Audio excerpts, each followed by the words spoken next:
Hello, I'm Pastor J.B. Kump, and the Singulars invited Cam Pelletier, our 103-year-old World War II veteran, into Fellowship Hall on the 23rd of March 2025 to do an interview about his exciting life and to celebrate with him.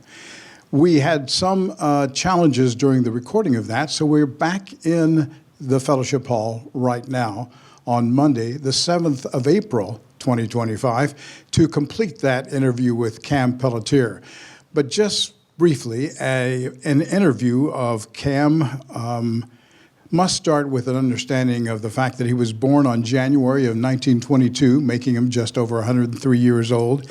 During World War II, Petty Officer Second Class Cam Pelletier served in the Southwest Pacific as a member of the 33rd U.S. Naval Construction Battalion.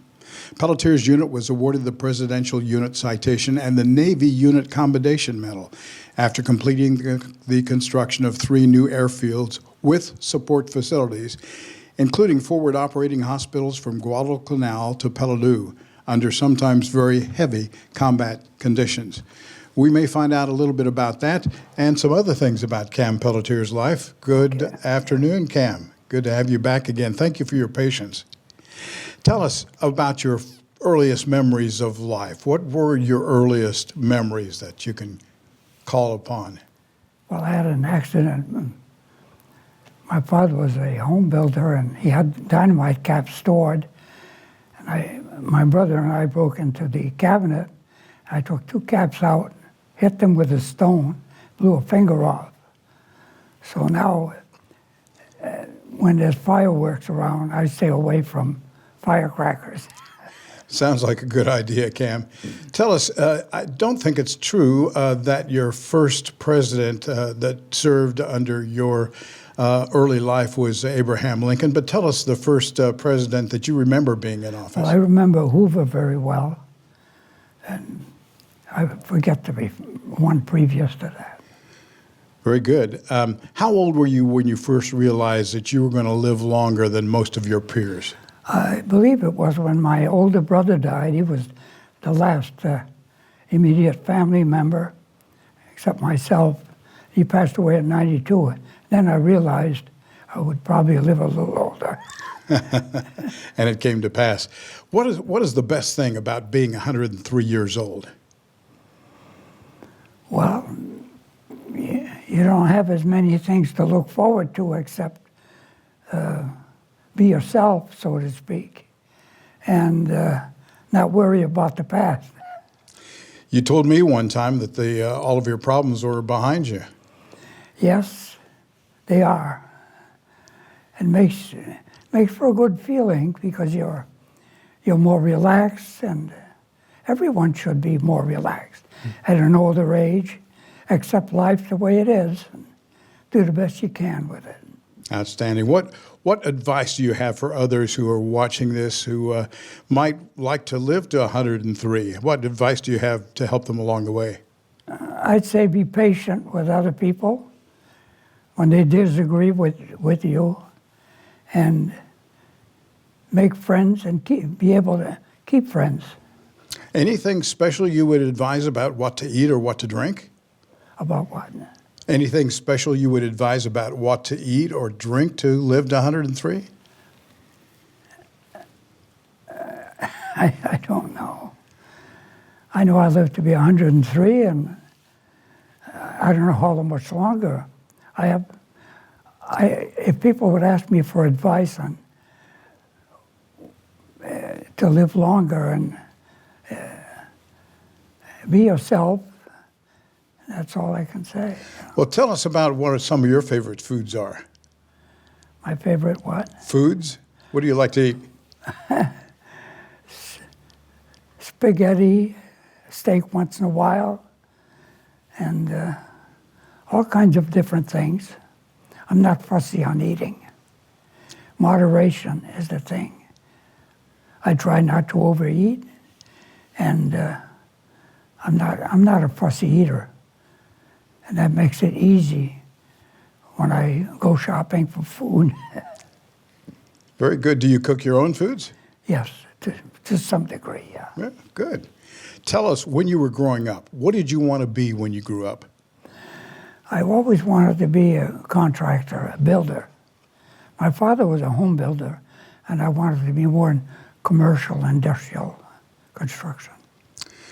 You've lived during the same time as a lot of famous people that we know and love and look up to. Did you meet any famous people during your lifetime? Tell us about that. I did, but I forgot their names. One time we had been on a trip to, I think it was Jamaica, and we came out of the elevator, and we were introduced to a famous actor. And after we left the elevator, my wife said, "I don't like him." But she had heard of him more than I did, apparently. A lot of people, Cam, are impressed with the fact that you served during World War II, but of course you existed long before the war broke out. Tell us, what did you anticipate the war? Where were you when you heard about war breaking out, and what was your reaction? Well, when the war broke out, I was in Rhode Island, still lived in Rhode Island. And two of my brothers had volunteered, one in the Army, he was with Patton in North Africa and Sicily. The other brother was in the Navy, and he served in the Pacific for a short time. And I joined, and I tried to get in construction, so they put me in the Seabees, which is, I fitted in very well in the Seabees. What was your service like in the Pacific? Where were you? What kinds of things did you do? And did you ever feel your life was in danger? Well, when the first island that we were on to establish, we built 3 bases overseas, air bases. And the first one was on the Russells. And we were bombed very often there. The Japs didn't want us to build that airfield. So my job was, first job there was to work with the crew building the control tower. And we could hear the shells. The Japs had heavy guns in the caves, the mouth of the caves, and the shells would go over us. And it was like a freight train going over. There were 8-inch shell. They had 8-inch howitzers, and they were shooting more for the landing area where ships were being unloaded, and where the Marines were fighting the war. You lived a wonderful, happy life with your wife. Tell us a little bit about her and about how you convinced her to marry you. Well, in the service, I served with a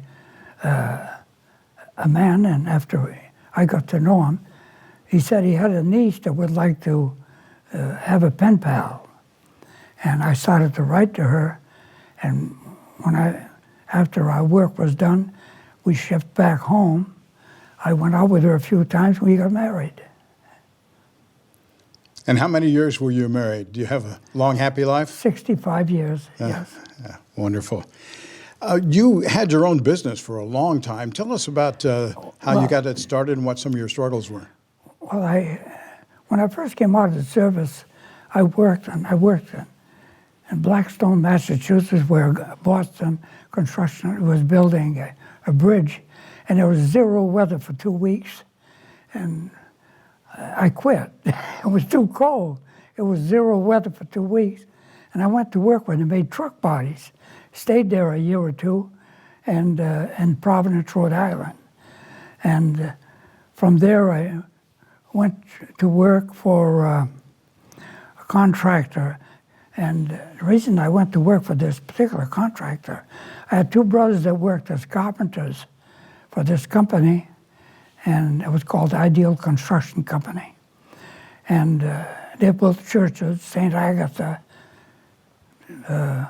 Assumption Church, St. Joseph School, and several other churches and stuff. I was with them 14 years, and after 14 years, I started my own company and did smaller jobs. and put in, warehouses and put an addition on the church, stuff like that. But it was in commercial and industrial, and I enjoyed it very well. Then when we understand you took up RVing and where you moved to Florida, Yes. and you helped remove the Indians from the land around here to start TGO, is that right? I retired in 1980 at 57, and the reason I retired, I had trouble breathing. My asthma was awful. I even foam at the mouth sometimes. So I decided to retire, and my intention was to study the Bible and try to help people in the area, wherever I would be, to improve their lifestyle, whatever. And that's what I've done the rest of my life. And you moved to TGO early on. What were your early days at TGO? 1989, we came to TGO, and after a few months, we bought a lot, and we decided to stay when we heard rumors they were planning to build a church, and I became involved with that. Tell us about that. How did you get involved with the Great Outdoors Community Church's foundation and building? Well, I don't remember the 4 or 5 people involved. They lived close to us. That's what made me interested in joining the group. And it's so long ago that I don't, I have memories of older stuff, but I don't remember their names. And I made sketches because I had some experience in drafting. We made sketches of a proposed chapel, so forth. And when they decided to build a church, the developer of the Great Outdoors, Jack Eckert, donated a piece of land, and they found an architect to draw the plans. And we had made sketches before, but it was minor stuff. The idea of a church grew, and along the way, the plans of the church got bigger, and they decided to hire a contractor. He built the church, and I was involved in that somewhat. Now, Cam, tell us, you've been with the church since its very founding, obviously, and you've lived here, and you've seen what influence the church has had on the community. How would you say Great Outdoors Community Church has been a part of and has affected the life of this community? I believe a lot of people that come through here stay because of the church. I think it's a big deal. People stay, and especially middle-aged people and older, where faith becomes a great part of their life. And it influenced my life a lot. I enjoy living here.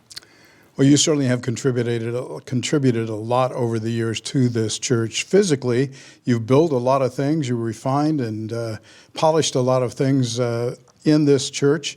But what has the church meant to you? What has it done in your life? The church has become part of my life, more so than any church in the past. I was always a steady churchgoer, and I was brought up Catholic. But this is a non-denominational church, and it's more Bible-oriented, and that's what made me enjoy the place and to stay here. And I intend to stay here the rest of my days. What about the people here at Great Outdoors Community Church? What do you think about them? They're a friendly group. When we first came here, it was more, you lived in a motorhome or a trailer, and you'd be outside quite a bit more than today. Of course, I'm older, and that makes the difference too. We had a house built here, and so we don't spend so much time outside as we did when we were younger. We'd go to more rallies also, which was a lot of fun. And younger people go to rallies now, and we meet in the fellowship hall quite often, enjoy the rallies that they have here. the get-togethers and so forth, the dinners. Cam, what brings you the greatest joy today? Meet with friends and at the great outdoors. It seems everything is an enjoyment. I enjoy life. It's a quiet life, but it's fun for me. Fantastic. Last question. What advice do you give these people about having a good life, regardless of whether it's long or otherwise? I would say try to have faith and make sure you meet with friends, socialize. That'll keep you going. Just like you are this morning. Well, we have a little surprise back in the kitchen for Cam Pelletier. And I think we need to recognize the fact that that 103 candles on a cake takes up a lot of space. That's too much. Now, not everybody was here for his 103rd, so we're going to kind of catch up. Do you mind joining me as we sing? Happy birthday to you. Happy birthday to you. Happy birthday, dear Cam. Happy birthday to you. Thank you all.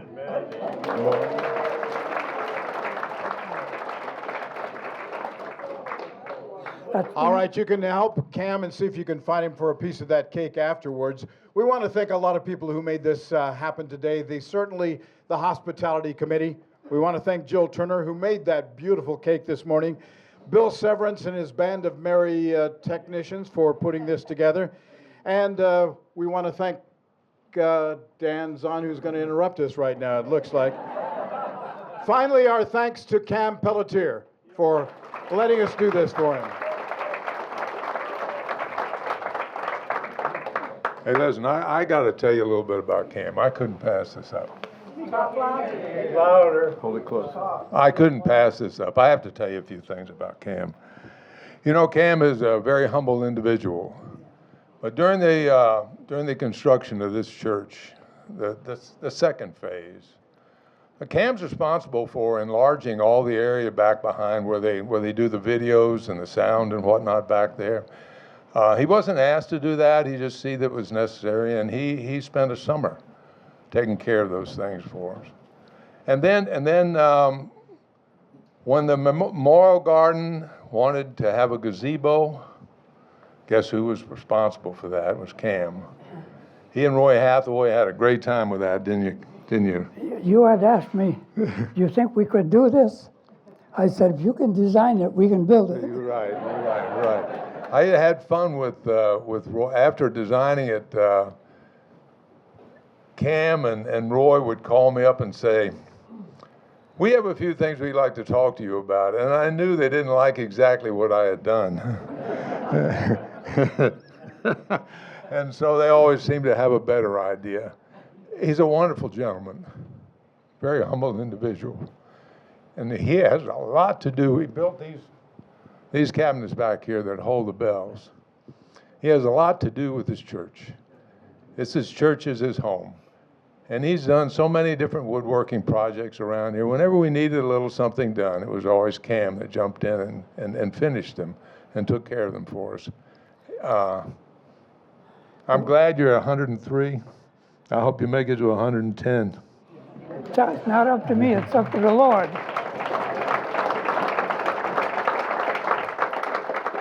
Thank you very much, Cam. It's been pretty well documented that he's been an important part of this church. Just for a quick survey, how many of you have had something in your life touched because of Cam Pelletier?